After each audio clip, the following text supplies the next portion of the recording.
Think about your last home game coming out. It's unexpected.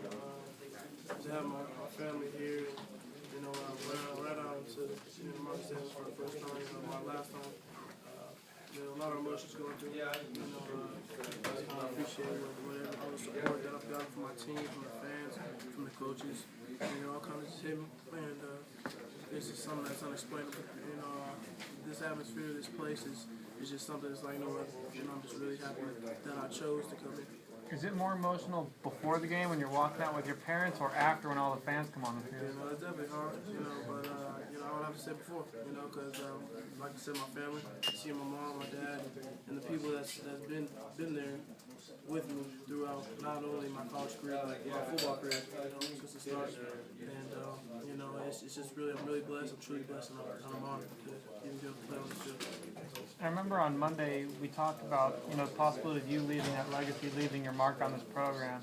Looking back now, you've got a 6th win, possibly going to a bowl game. What do you feel is the mark that you've left? Honestly, as a team, I just feel like we've just kind of we've set the standard. You know, we've let everyone know, we've let the future teams know that, you know, this is what we're trying to do. This is our goal. Our goal is to win as many games as possible, and to be mentally tough. To no matter what, no matter if it doesn't seem right, doesn't look right, that you bounce back even tougher the next week, even if you know you come up short the week before. You know, I just kind of feel like we've made a legacy of perseverance and playing the next play. To see a guy like Casey Locker making a start in his final game, get a pick like that, how cool was that? I was telling over there, I was really excited for Casey. You know, he's been through a lot, being a 5-year senior. You know, at the same time, he's put in all the work. You know, we've worked hard together, and I played against him. I played with him. He's a great safety, and for him to get an interception and take it to the house, you know, it was a lot of emotions going through me. I ran up to him. I was like, you know, I was talking to him. I was hyping him up. It was really cool. He was really excited about it. You know, if anybody would have got an interception for a touchdown, I would want it to be him. And then the other one, DeMonte, I know he won't talk about himself and his performance. Can you just kind of take us through what he means to this program, though? It's kind of a repetitive thing. Like I don't even know what to say anymore. You know, when he goes he takes the interception to the house. You know, he's done it so many times. You know, he's a great corner. It's almost like, especially being a safety, you don't even have to. As one receiver, you don't have to worry about. You know, you're out there, and all you have to do is focus on your guy, your man. Then you don't have to worry about the receiver next to him. And he completely takes the side of the field out of the game.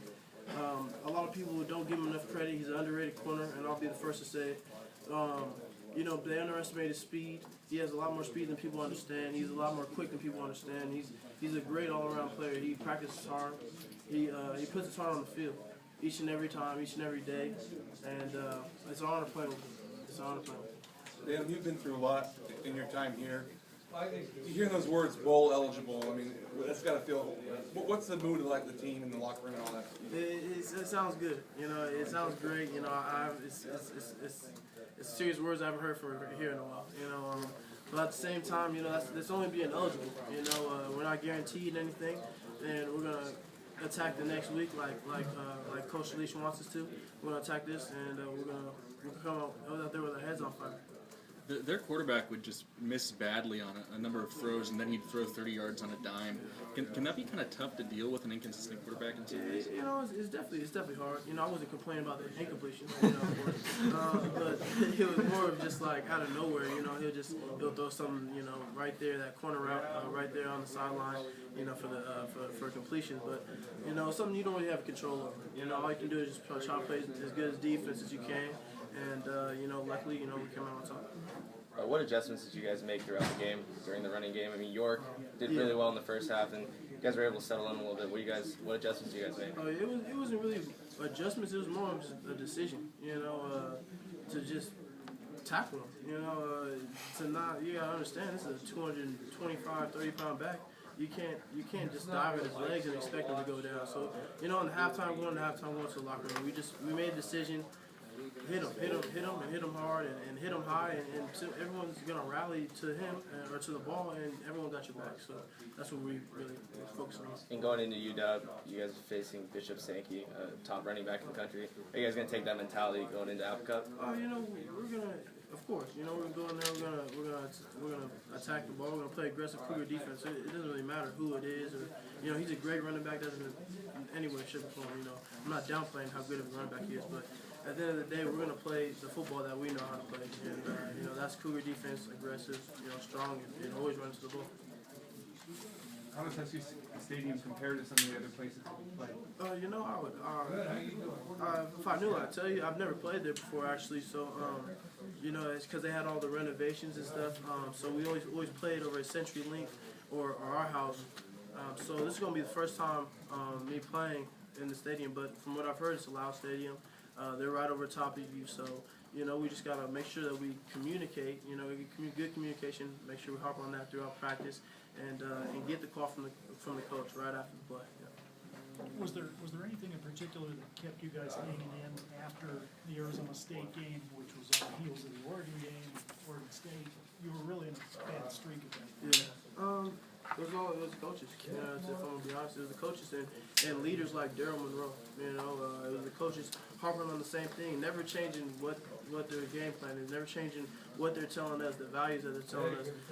Coach Lee, she keeps us the same thing each and every week, no matter what. You know, and they have tons of faith in us. So you know, if a coaching staff has faith in us, why not have faith in ourselves?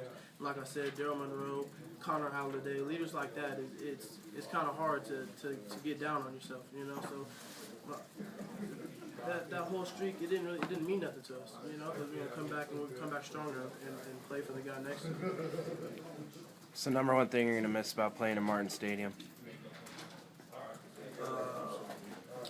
One more thing I'm gonna miss is probably Butch doing the Go Cougs thing. I like that. You know, that's probably the number one thing. Thanks, Dan. No problem. Thank you.